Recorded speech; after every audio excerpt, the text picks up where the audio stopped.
You can't change your face like you can change your password. Your face is always with you. Your face is always visible. So facial recognition, in theory, leads to a kind of continual state of surveillance, whether you like it or not.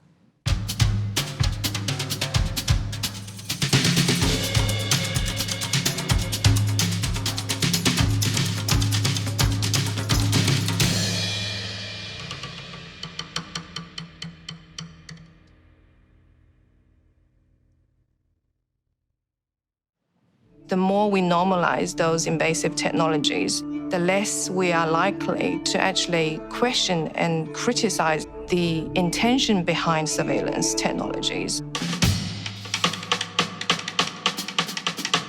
Someone somewhere is keeping a record of everything that happens in our life, and there's no essence of the core individual. Privacy is usually pretty high up on their list of concerns when it comes to digital media.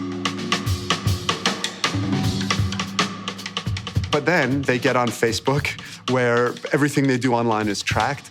They carry around a phone with them that collects huge amounts of data about them throughout the course of the day, even when they're sleeping. We would do more to protect our privacy if we could. Sometimes we simply don't know how. What is important is that we have more choice in how our data is collected and used. Those digital traces are quite revealing of us.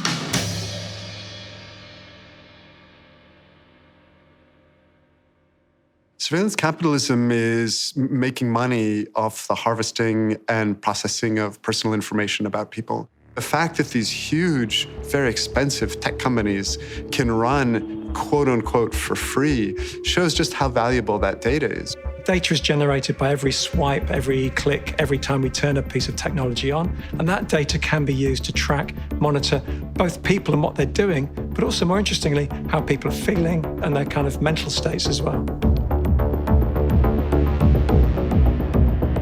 Personal data doesn't necessarily have to directly identify us. You can identify an individual from about 10 different data points. So your geographical location, your occupation, your salary level, all of these things can be really identifiable. As soon as you can link a piece of data to a person, then the value goes through the roof. To say to somebody, well, if you don't like the data collection, just get off the grid. It's a huge ask. What would you do? Many people, they wouldn't be able to do their work. Many people wouldn't be able to be in contact with friends and family. We are effectively willfully giving over a whole heap of our personal information and data to private companies like Facebook and TikTok and Instagram and the like. In many ways, that's used as a justification for increasing the way in which our data is able to be captured by government. There is a very big difference between people wanting to hand over photos of their weekend via Instagram and giving very sensitive information to government in a way that could be used against them in, for example, a criminal prosecution. I don't think people have any idea how intrusive the data collection is and the techniques that are used to make sense of that data and put it to use. When you talk to people about data collection, they almost always think about it through the lens of interpersonal monitoring. Oh, somebody at Google, they're not going to be interested in looking at my searches. First of all, it's machines that are looking at our data. And second, what they're doing is they're aggregating it and they're looking for overall patterns that can be used to predict our behavior in order to be able to engage in forms of influence. There are serious questions to be asked by an individual when they are using those technologies in terms of who's keeping my data, how is my data being used. These are massive global corporations. The control of these apps and companies should be an international collaborative effort and should not be left by individual government. The very big companies who have really founded their business models on collecting data, chances are probably very low that they would change their business model by themselves. Our cybersecurity group at Monash tries to combine technical, very mathematical research on cryptography with very practical applications. It's perfectly possible to build solutions in a way that data is not stored over a long time or not even stored at all. The question of what to do about data surveillance is really tricky. This is something that the industry, government, state agencies and civil society needs to do together. And one of the things we're trying to do with our research at Monash is work out ways that we can get those partnerships working between all of the bodies that really need to start thinking about this seriously. the Australian government is reviewing the Privacy Act. There's a number of measures that the government could take to better protect our data. One is to increase transparency of practices, so that is to require companies to explain more fully and in a more understandable way which of our data are used, in what circumstances they're collected, who they're disclosed to, and what happens with them, also at the end of the data lifecycle, whether they be deleted and so on. Well, very often there's a good justification for collecting data.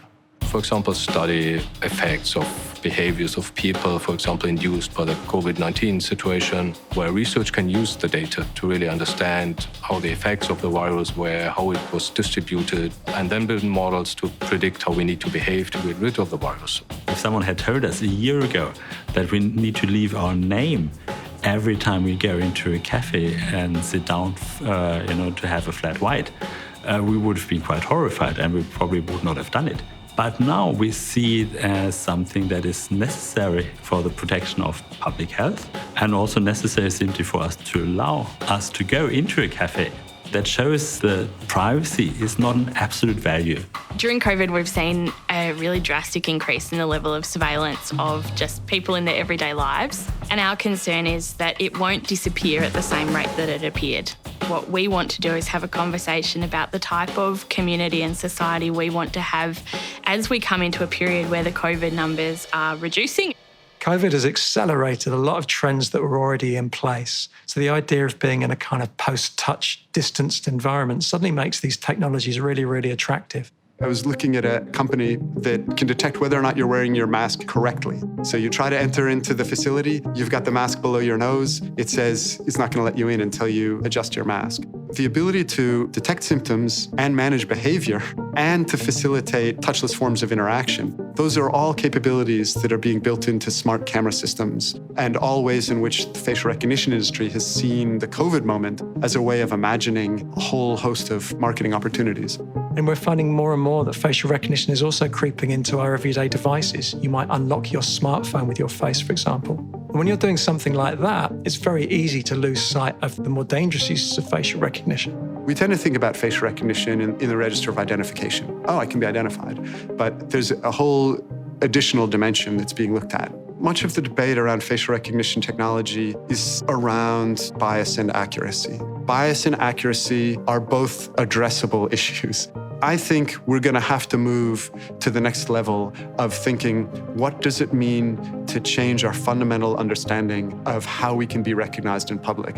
Because there are companies who are working on trying to predict behavior and response based on the information that they collect about faces. If we've got technologies that can maybe discern what mood we're in or how we're feeling, this raises the issue of mental privacy.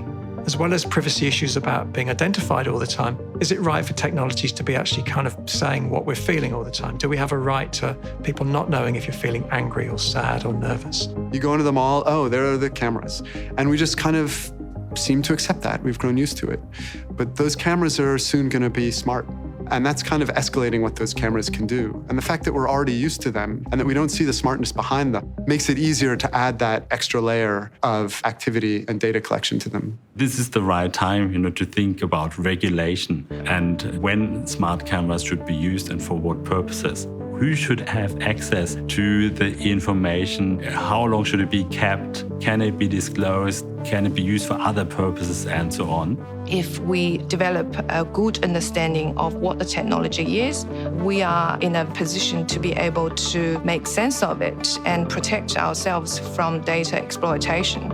Surveillance is something that really alters the way we feel about the world that we live in. If we feel like we're walking down the street and being watched and scrutinised, that's going to drastically alter the experience that we have while we're walking down that street. And so it's something that we need to be very careful with and only use where it's strictly necessary. In some ways, we need to kind of move beyond pointing out what's happening. We know what's happening. And think about ways of working out regulations and guidelines and public education. I think there's a lot of work to be done here in terms of raising awareness, but also raising the kind of public literacies around data surveillance and surveillance.